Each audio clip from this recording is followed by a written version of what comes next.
Hi guys, in today's presentation we'll be going through the South China Sea dispute. I'll be covering this presentation under the following subheads. First would be a brief regarding the South China Sea, its location and what it encompasses. Then I would talk about the importance of this sea as to what makes it so lucrative that every nation in its vicinity wants a larger piece of it. Thirdly, we will talk about the dispute, in which we will see what all nations are laying their claims in the region and what is the standing of international law on it. Then we will go through the current status of the occupation and ongoing activities which are being carried out on the islands by the claiming nations in the area. We will also see some of the early steps which have been taken for preventing escalation of the dispute. And lastly, we will go through some possible options which may be employed as per international law for dispute resolution. So South China Sea is a 3.5 million square kilometer marginal sea, part of the Pacific Ocean in the southeast of Asia. The sea is surrounded by China, Taiwan, Philippines, Myanmar, Brunei and Vietnam. It comprises of 7 groups of islands: Dongsha, Paracel, Macclesfield, Scarborough, Spratly, Natuna and Anambas. In this presentation, we will be focusing on the Paracel group, the Scarborough Shoal and the Spratly group. These are the ones which are under dispute. Paracel is a group of 130 small coral islands and reefs. It is close to Hainan Island of China and also to Vietnam. The biggest island here is the Woody Island, which is under Chinese occupation, having a harbor, airstrip and an administrative complex. Scarborough is a triangle shaped chain of reef and rocks. It has 2 islets and 1 major island and covers an area of approximately 150 square kilometer. It is a disputed territory claimed by China, Taiwan and Philippines. Spratly is composed of islands and more than 100 reefs spread over an area of 425,000 square kilometers. They are approximately in the center of South China Sea. Now, since we are generally aligned with the location and islands, let's move to the importance of this piece of ocean. The importance lies in its natural resources, which are abundant. An estimate tells us that it has an estimated reserve of 11 billion barrels of oil and 190 trillion cubic feet of natural gas. To put this figure of oil in perspective, it is almost equal to the proven oil reserve capacity of the complete nation of Brazil, and Brazil is also the 15th leading country in oil reserves in the world. So we are talking about really big numbers here. Apart from oil, natural gas, this region is home to 10% of world fisheries. Also, it is a major trade route from where 30% of global trade passes, amounting to $3 trillion in trade annually. So this shows that the region is of not only immense geostrategic value, but it has a very high economic value too. With this as the backdrop, we come to the dispute. To understand the dispute, we must know what UN clause is. It is the United Nations Convention on the Law of Sea. The convention defines rights and responsibilities of nations with respect to their use of world's ocean and management of its marine resources. The important ruling relevant to this dispute is Article 57, which says that each coastal state has an exclusive economic zone EEZ of 200 nautical miles from its baseline, which is akin to shoreline. I will repeat this once again. Each coastal state has an EEZ of 200 nautical miles from its shoreline. What does it mean is, if say oil is found within its limit, within the limit of a country of 200 nautical mile, say this one, that country has the right to explore it and exploit for its use. beyond its EEZ, it is not authorized. Other way of looking at it is, say if this country, Vietnam, was fortunate to have an island, say here, then its EEZ would have increased by the same amount, which would have made this oil, which was beyond the reach before, now available to that country. This is an important point which we'll look again when the dispute comes. An example of this is the increase of EEZ of USA due to presence of Hawaii and other island groups. This is the increase in EEZ of USA. Now, UN clause came in effect in 1982. The EEZ boundaries post application of the convention would have looked like this. The red is of China, the green is of Philippines, dark blue Malaysia, violet Brunei, yellow is of Vietnam. The central region in which grey and white stripes are there, this is called the high seas, which is beyond EEZ of any country. Hence, no country has the right of exploitation of resources here. Now, please focus on the China's red EEZ boundary. This is as per international law. But what it claims is this: an area of approximately 75 to 80% of the South China Sea. Now, one may ask as to what is the logic behind such a huge claim here. The logic which Chinese submit is twofold. First is a historical claim that they were carrying out naval expeditions in this area since 15th century and now have the full right to it from historical perspective. Second is that post World War II in 1945, when Japan lost control of the region, including the islands of South China Sea, Japan surrendered via Potsdam Declaration. China quickly sent its navy in 1946 and claimed it as their own and made their claim public with the infamous 9-dash line depicting their claimed territory on the map. This is a picture of the 9-dash line. These are the 9 dashes.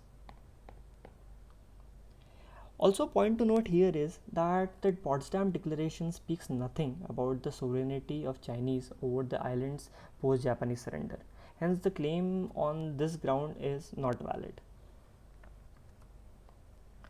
Now, the side compares the area claimed by Chinese against what is acceptable as per international law. This is acceptable as per international law, and this is what they are claiming. So, the dispute is this: Chinese are claiming a larger territory than what is legally valid as per international law, due to which they are encroaching on other countries' EEZ. Hence, the other countries are opposing to Chinese claim.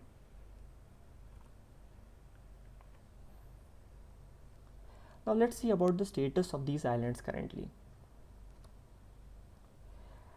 Paracel Island is in the EEZ of Vietnam and China both. These islands are divided into two main groups. The eastern group is called the Amphitrite group, which is under Chinese control. Woody Island is the largest island here. It is the headquarters of Chinese deployment in South China Sea and also acts as a first line defense for the Hainan Island of China. Vietnam has taken control of the Crescent group of islands, and the group remained under Vietnamese control till the Battle of Paracel Islands between China and Vietnam in 1974, post which Vietnam lost control over them, and now all the Paracel Islands are under Chinese control. Scarborough Shoal is in the EEZ of Philippines. It does not have any deployment of any nation. However, in 2012, there was a standoff between Chinese fishermen and Philippines Navy over the right of fishing in the area. The case was taken to the Permanent Court of Arbitration by Philippines at Hague, and in 2016, the court gave a ruling in favor of Philippines. China, however, rejected the court's decision and sent even more warships in the shoal area. Now, amongst the three groups of islands, Spratly group are the most disputed. The reason is that they fall in the approx center of the high seas.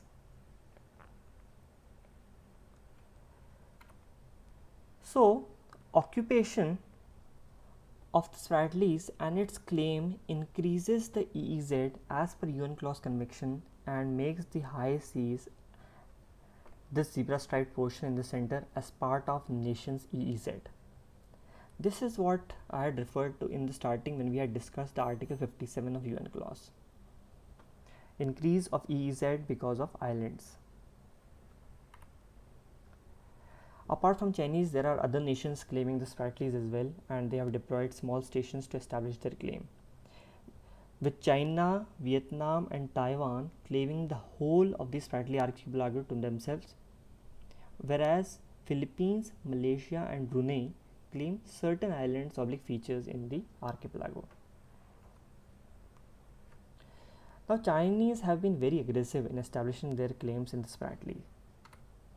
They've started reclaiming sandbanks and converting them into full-fledged islands.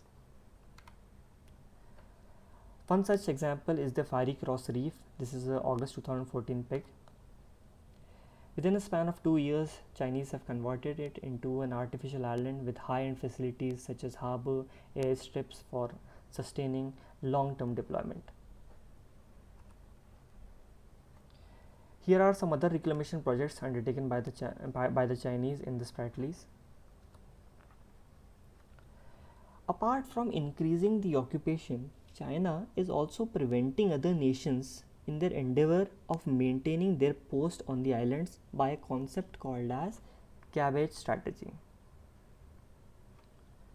Like cabbage conceals its core with layers, the Chinese warship cut off maintenance routes of posts of other countries, forcing them to abandon their claim. The red ones are Chinese warship and the green oblique yellow dots are other countries' posts. See how Chinese have completely engulfed these posts from all sides. Chinese aggressiveness is taking another step. They further plan to declare the airspace over the South China Sea as an air identification zone, so that any foreign aircraft has to take a prior permission from the Chinese authorities to pass over it. So it is pretty evident that China is going full throttle in asserting its claim. Now let's see some measures taken to resolve or prevent escalation of the conflict. As discussed earlier, Philippines had taken the 2012 Scarborough Shoal standoff to the Permanent Court of Arbitration, which ruled in their favor. The court charged China in invading privacy. China ruled out the verdict. However, enforcement of law doesn't seem very likely currently. But still, this was the first case on South China Sea brought to the International Court against a Chinese claim. With the heightened tensions in the region, USA has taken notice of the situation. USA then sailed its Pacific Fleet through the region as part of Freedom of Navigation exercise. One such exercise was done in 2017 when USS Davie carried out maneuvers and drills in the 12 nautical mile territorial water region of Chinese occupied island, asserting the fact that US does not recognize Chinese claim there. Now, since 2018, such freedom of navigation exercises has been carried out more than 10 times by the US. Now we come to the last part of the presentation, that is possible way ahead for the dispute resolution amongst the states in the region. First method is via the International Court of Justice. Island disputes can be brought before the court, but it's dependent on the consent of parties, which may be a tricky issue because China has veto rights being the permanent member of UN Security Council. Second could be establishment of an international joint commission which may be given the responsibility to deal with the disputed areas and explore the settlement method. One such commission was established between USA and Canada in 1909 and which was a success, and hence the model same can be replicated here as well. Next approach could be declaring the South China Sea under Article 123 of UNCLOS as semi-disclosed sea. Correct, semi-enclosed sea, which will lead to all parties giving up their sovereign claims but mutually benefit through joint exploitation of resources.